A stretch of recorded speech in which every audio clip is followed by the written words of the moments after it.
কাশ্মীর হামলাকে কেন্দ্র করে ভারত ও পাকিস্তানের মধ্যে তৈরি হয়েছে টানটান উত্তেজনা।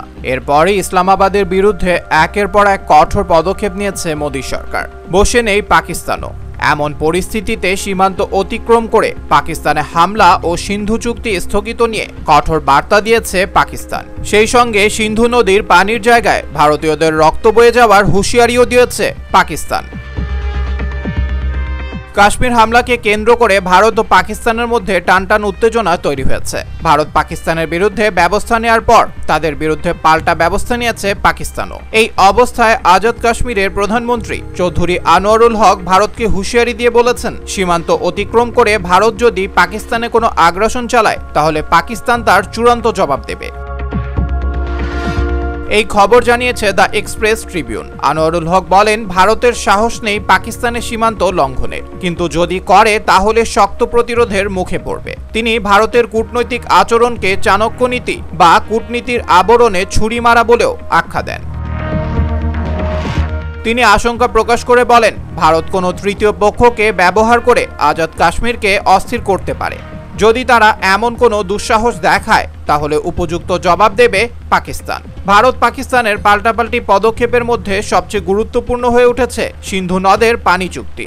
1960 সালে বিশ্বব্যাংকের মধ্যস্থতায় ভারত ও পাকিস্তানের মধ্যে সিন্ধু পানি চুক্তি স্বাক্ষরিত হয়, যা দুই দেশের মধ্যে বিরল এক সহযোগিতার উদাহরণ হিসেবে এতদিন ধরে টিকে ছিল।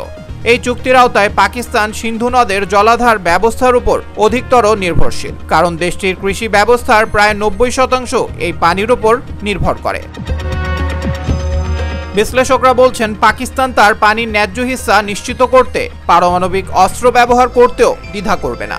ইতোমধ্যে ইসলামাবাদও স্পষ্ট করে বলেছে, চুক্তি অনুযায়ী পাকিস্তানের পানির প্রবাহ বন্ধ বা সরিয়ে দেওয়ার যে কোনো চেষ্টা যুদ্ধ ঘোষণার শামিল হবে এবং তার জবাব দেওয়া হবে সব ধরনের প্রচলিত ও অপ্রচলিত অর্থাৎ পারমাণবিক অস্ত্র ব্যবহার করে। পাকিস্তানের জাতীয় নিরাপত্তা পরিষদ বা এনএসসি এক বিবৃতিতে জানিয়েছে, পানি হচ্ছে পাকিস্তানের জীবনরেখা, যা 24 কোটিরও বেশি মানুষের অস্তিত্বের সঙ্গে জড়িত। তাই পানির প্রবাহ বন্ধ করা হলে তা যুদ্ধ হিসেবে বিবেচিত হবে এবং এর জবাবে পাকিস্তান সামরিক শক্তি প্রয়োগ করতেও দ্বিধা করবে না।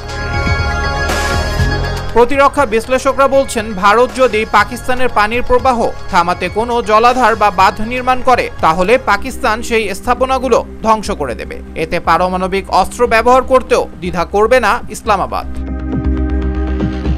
এদিকে পহেলগামে হামলার পর থেকে ভারত পাকিস্তান গেল কয়েকদিন ধরে তীব্র বাকযুদ্ধে জড়িয়েছে। প্রতিবেশী দুই পারমাণবিক শক্তিধর দেশের মধ্যে ক্রমবর্ধমান উত্তেজনা শেষ পর্যন্ত সামরিক পদক্ষেপে গড়ায় কিনা তাই নিয়ে চলছে ব্যাপক জল্পনা কল্পনা।